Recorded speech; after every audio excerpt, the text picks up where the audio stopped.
Patrick Youssef, bonjour. Bonjour. Le Sahel vit sa pire sécheresse depuis 10 ans, dites-vous. Combien de personnes sont impactées aujourd'hui? Les chiffres des Nations Unies et surtout de l'Union africaine indiquent qu'au-delà de 340 millions de personnes sont affectées sur toute la région subsaharienne.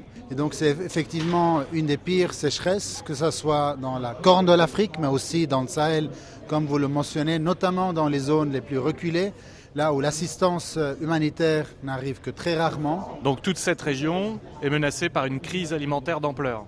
Elle a déjà commencé, cette crise alimentaire, nous l'avons vue déjà depuis le début de l'année et on s'attendait à ce que la période de soudure aggrave une situation qui est déjà très alarmante.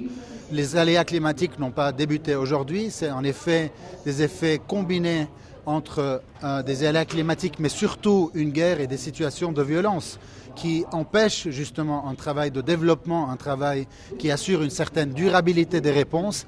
Et je pense que c'est un mélange toxique de crise qui fait que c'est les populations civiles finalement qui payent le prix, notamment celles et ceux qui sont déplacés de leur territoire, qui n'ont pas accès à leur terrain et donc qui ne peuvent même pas contribuer à trouver des solutions durables. Vous lancez aujourd'hui une initiative contre l'insécurité alimentaire en Afrique. De quoi s'agit-il? L'initiative, c'est de vouloir vraiment mettre la main dans la main avec des acteurs qui ont l'expertise dans le domaine de la durabilité dans les systèmes de développement. Par exemple, si on prenons le Niger ou le Mali qui a vu 80% de sa production de riz diminuer, il nous faut en fait des acteurs qui sont compétents dans la gestion de la production agricole. Quels acteurs? Ces acteurs de développement, la Banque africaine de développement, qui peut-être n'a pas accès à ces mêmes endroits qui sont contrôlés par les groupes armés, ces endroits-là ne doivent pas être pénalisés. On doit trouver un moyen de pouvoir, d'une part, négocier avec ces acteurs armés, qui est dans l'ADN et le mandat du CICR, pour permettre justement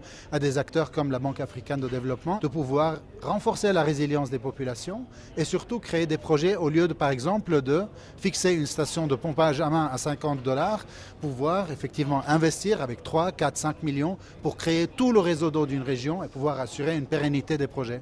Mais est-ce que faire du développement dans une zone de conflit, c'est pas voué à l'échec? Évidemment, on ne parle pas de la zone, la frontière entre les groupes armés, on parle aussi de Gao, on parle de Kidal, on parle de Mopti, on parle de régions qui restent quand même des milieux urbains qui sont contrôlés par les États. Évidemment, on parle de risques, des risques calculés, mais ça ne veut pas dire qu'on va se jeter dans la gueule du loup. Il nous faut évidemment des garanties de sécurité, il faut travailler bien sûr avec les acteurs étatiques. Comment on peut aider les populations à être davantage résilientes qu'elles ne sont déjà?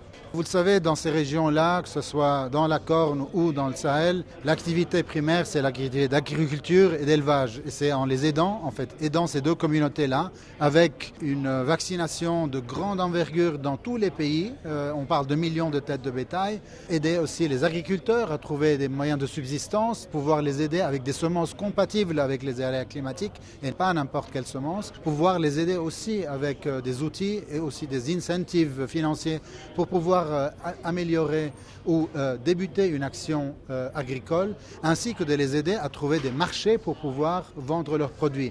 Ce n'est plus une action d'urgence, c'est une action dans la durée et qui permettrait aux gens à trouver une certaine dignité dans la réponse et sortir de la dépendance qu'une action humanitaire pourrait créer. C'est rien de nouveau, mais il ne faut pas juste se maintenir à l'écart et de dire l'humanitaire a fait son travail. L'humanitaire a mis son bandage compressif sur une plaie infectée. Il faut trouver la raison pour laquelle cette plaie est infectée, la nettoyer avec les experts qui sont habilités à le faire, avec les États bien sûr qui sont de prime abord responsables de leur pays et pouvoir effectivement changer la donne. C'est vrai que c'est une action qui va durer, mais il faut commencer quelque part. Patrick Youssef, merci. Merci à vous.